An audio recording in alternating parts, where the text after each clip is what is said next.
Break के बाद एक बार फिर स्वागत है आपका। चर्चा की तरफ हम बढ़े, लेकिन उससे पहले इस वक्त आपको कुछ हम दिखाना सुनाना चाहते हैं। दरअसल मुस्लिम समाज किसके पक्ष में, इसको लेकर के सियासी दलों के अपने अपने दावे हैं, लेकिन हकीकत में मुस्लिम समाज किसके साथ है और मुस्लिम वोटर पीएम मोदी के 9 साल के कार्यों पर कितना भरोसा करते हैं, खुद मुस्लिम समुदाय के लोगों से सुनिए जरा। जितने भी लॉज बन रहे हैं तो वो हमारे ऊपर जो लॉज इम्प्लीमेंट किए जा रहे हैं वो हमारे रहनुमाओं से, हमारे लीडर से बात कर कर बनाने चाहिए, ठीक है। और किसी भी पार्टी को अगर किसी कम्युनिटी की सपोर्ट चाहिए तो उसे उसके लिए बहुत कुछ करने की ज़रूरत होती है। मुस्लिम युवा के लिए कोई बीजेपी ऐसी पार्टी नहीं है कि कोई बहुत बड़ी दुश्मन पार्टी हो या कोई अछूत पार्टी हो। जैसे वो राजनीतिक दल है वैसे वो भी है, परंतु मुस्लिम युवा आकलन करेंगे कि अभी क्या क्या ऋषिकेश में भारतीय जनता पार्टी अल्पसंख्यक मोर्चा के मंडल अध्यक्ष तक को अपना बोरिया बिस्तर समेट कर वहां से भागना पड़ा, सिर्फ इसलिए कि एक लड़की अपने साथी के साथ जा रही थी और उसका जो दूसरा साथी था वो मुसलमान था। बहुत हद तक भरोसा जीत चुकी है, क्योंकि केंद्र सरकार और प्रदेश सरकार और भारतीय जनता पार्टी की सरकार का जो नारा है, सबका साथ, सबका विकास, सबका विश्वास, वो नारा अब सच्चा होता प्रतीत हो रहा है। जितनी भी योजनाएं हैं सरकार की, उसका लाभ जहां हिंदुओं को मिल रहा है, मुसलमानों को भी मिल रहा है। बीजेपी का भरोसा मुसलमानों पर बहुत ज़्यादा अब जताने लगे हैं, मुसलमान ज़्यादा जताने लगे हैं और ज़्यादा से ज़्यादा मुसलमान जुड़ भी रहे हैं। हमारे ये वार्ड से इस बार जितने वोट मिले हैं उससे लगा करके हम अंदाज़ा लगा सकते हैं कि मुसलमान ज़्यादा से ज़्यादा जुड़ रहे हैं और बीजेपी में जुड़ भी रहे हैं, ज्वाइन भी कर रहे हैं मुसलमान लोग, और वोट के लिए तो 100%। नरेंद्र मोदी जी को। बीजेपी के साथ हैं आप? जी। बीजेपी आनंद ला रही है यूसीसी का, उसके लिए क्या कहना चाहते हैं? ये हम यूसीसी लाना नहीं चाहते वैसे मोदी के साथ। जी, वैसे हमें मोदी जी से कोई आपत्ति नहीं है। मोदी सरकार ठीक कर रही है। अब जो 2024 का इलेक्शन है उसमें किसके साथ जाने वाले हैं आप लोग, किसे वोट डालेंगे? हम मोदी जी को ही देंगे। इसको लेकर के तो बहुत अच्छा लगा, जब से ये लोग आए हैं तो सारी जितनी भी बातें हो रही थी आगे इस सरकार से पहले, तो वो सब कुछ बदलाव हुआ, क्योंकि उनके बहुत ज्यादा उन्होंने हम लोगों को सपोर्ट भी किया है और अच्छी फैसिलिटी है। हमारे यहाँ के जो वो हैं, क्या कहते हैं, शशि जैन हैं, उन्होंने बहुत अच्छी यहाँ पे अभी तक काम किया है। इसी तमाम खास मेहमान हमारे साथ जुड़े हुए हैं और चर्चा में इस वक्त हमारे साथ शामिल हो चुके हैं कशिश वारसी, सचिव हैं सूफी इस्लामिक बोर्ड के।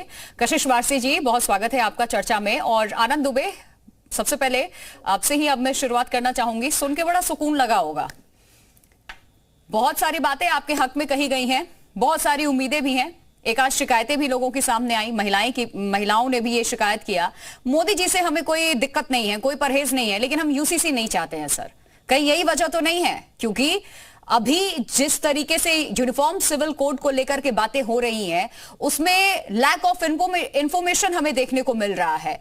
ये एक मुख्य वजह हो सकती है। बीजेपी हर उस शख्स तक नहीं पहुंच पा रही है, जो रणनीति आप लोगों ने बनाई है वो सफल होती नहीं दिख रही है कि आप लोग बताएं मुसलमानों को, क्योंकि उन्हें यह कहा जा रहा है कि आपकी धार्मिक आजादी, स्वतंत्रता छिन जाएगी।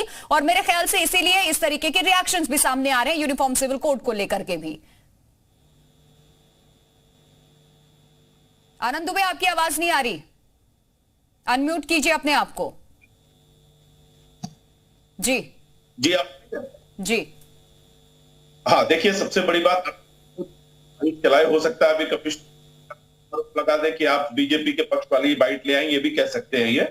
लेकिन निश्चित रूप से मुस्लिम समाज का भरोसा लंबे समय तक जो भारतीय जनता पार्टी के खिलाफ कुचक्र फैलाने का काम जो बाकी लोग करते रहे हैं, उसको मुस्लिम समाज ने समझा है। और यही वजह है कि मुस्लिम बाहुल्य इलाकों की सीटों को भी हमने जीता है। रामपुर से लेकर आजमगढ़ तक जैसी सीट है, वहां भी हमने जीत हासिल की है, लोकसभा में भी की है और रामपुर में विधानसभा में भी की है।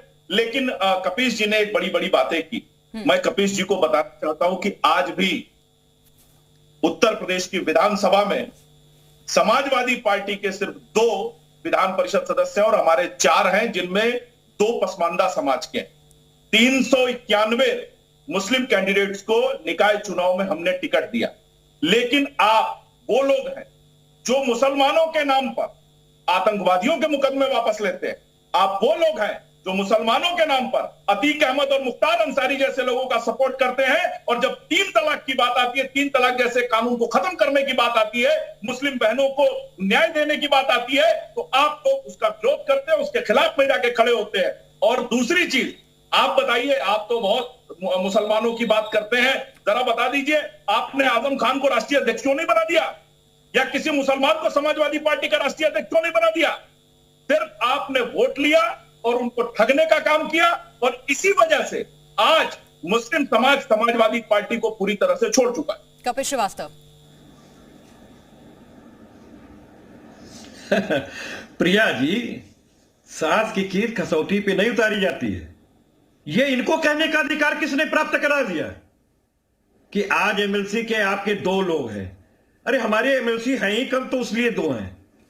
हमारे तो विधायक 30 हैं, 60 हमने टिकट दिए थे। आप भजिया तल रहे थे क्या? पर केवल भारतीय जनता पार्टी सबका साथ सबका विकास की बात करेगी? पूरे भारत के अंदर कितने सांसद हैं आपके मुस्लिम? मुझे बताइए। राज्यसभा के अंदर कितने हैं? जिनको नकवी साहब को भी आप ले जाके मंत्री बनाया करते थे, वो कहां हैं? टिकट क्यों दिया? और आप मुझे बता दीजिए, आपको ये कहने का हक हासिल किसने कराया? आप कहेंगे आतंकवादियों पर से मुकदमे वापस करने की बात? डीएसपी जियाउल हक के हत्या का कोई टिकट बीजेपी के साथ मिल करके 850 से ज्यादा, 8,500 से भी ज्यादा मुकदमे वापस लिए आतंकियों पर से। वो है, उसका नाम है भारतीय जनता पार्टी। ये पार्टी है। आनंद दुबे, कपिल श्रीवास्तव, आप दोनों से रिक्वेस्ट है सर, एक एक करके अपनी बात सामने रखेंगे तो बात समझ आएगी। स्काइप के जरिए आप जुड़े हुए हैं, आप दोनों की आवाज नहीं आ पा रही है एक साथ, अगर आप बोलेंगे। खैर, आप लोग आरोप ही लगा रहे हैं। कपिल श्रीवास्तव, एक सेकंड सर, हमारे साथ ठीक है, हमारे साथ कशिश वारसी जुड़े हुए सचिव है सूफी इस्लामिक बोर्ड के, उनका मैं रुख कर लेती हूँ। कशिश वारसी जी, एक बार फिर देश में चुनावी माहौल है, 2024 में लोकसभा का चुनाव होना है, उससे पहले एक बार फिर से मुस्लिम प्रेम देखने को मिल रहा है हर किसी का। तमाम दावे वादे किए जाते हैं, अब से पहले भी हमने देखा है। बीजेपी एक तरफ कहीं सूफी इस तरीके से चाहती है कि कुछ कॉन्सर्ट करे और उसका हिस्सा बने, सम्मेलन करे बीजेपी, वहीं दूसरी तरफ पसमानदा मुसलमानों का भी जिक्र बार बार किए जा रही है। समाजवादी पार्टी अलग दम भरती है, कांग्रेस अलग ये कह रही है कि हम नीतियों पे तो चलते ही नहीं है, हम तो सबको साथ लेकर के चलते हैं, जो लोग नीति बनाते हैं उनकी नीति में ही खोट है। आप कहां देखते हैं समाज को? क्या हकीकत है? क्या महसूस आप करते हैं? देखिए, मैं कोई सियासी आदमी तो हूं नहीं, मैं एक सूफी तंजीम से ताल्लुक है, सूफी समुदाय से मेरा ताल्लुक है। आज तक सच्चाई यह है कि जितनी भी राजनीतिक पार्टियों ने राज किया जी, उन्होंने मुसलमान को एक वोटर के तौर पर इस्तेमाल किया। ये कड़वा सच है कि सरकार ने नारा दिया, सबका साथ, सबका विकास, सबका विश्वास, और सरकार ने जो योजनाएं लाए उसमें मुसलमान लाभान्वित हुए और आज मुसलमान को फायदे मिल रहे हैं। और मुझे बड़ी हैरत हुई निकाय चुनाव के अंदर कि जब सरकार के ऊपर लोगों ने अपनी आस्था जताई, और आस्था जताने के बाद एक बड़ी मुरादाबाद जैसी जगह जो समाजवादी पार्टी का गढ़ था, उसमें कुछ वार्डों के अंदर तो बहुत प्रतिशत वोट मुस्लिम इलाके का जो है वो भारतीय जनता पार्टी को मिला। बिल्कुल। तो कहीं ना कहीं योजनाओं का फायदा जो हो रहा है उससे बीजेपी, मुस्लिम वोट बीजेपी से जुड़ रहा है। और मुझे लगता है कि अगर इसी तरह से मुसलमान को योजनाओं का फायदा मिलता रहा तो मुसलमान किसी की जागीर नहीं है, मुसलमान को आज तक सिर्फ वोटर समझा है। अगर किसी ने फायदा दिया है तो वो बीजेपी है, और आज जो है मुसलमान बीजेपी से जुड़ रहा है। ये एक बड़ा अचीवमेंट भारतीय जनता पार्टी के लिए है। ठीक है, राज शर्मा, क्या कहेंगे आप? 60 साल इस देश में आपकी सरकार रही, लेकिन 2014 से अब तक जो 9 सालों में योजनाओं का लाभ मुसलमानों को मिला है, मुस्लिम परिवारों को मिला है, अब तक वो सरकारें नहीं दे पाई, ये कहना है।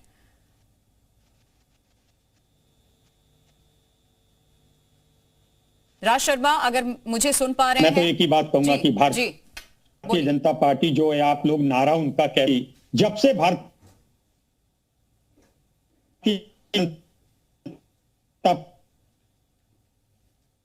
पार्टी आई है, देश में आदमी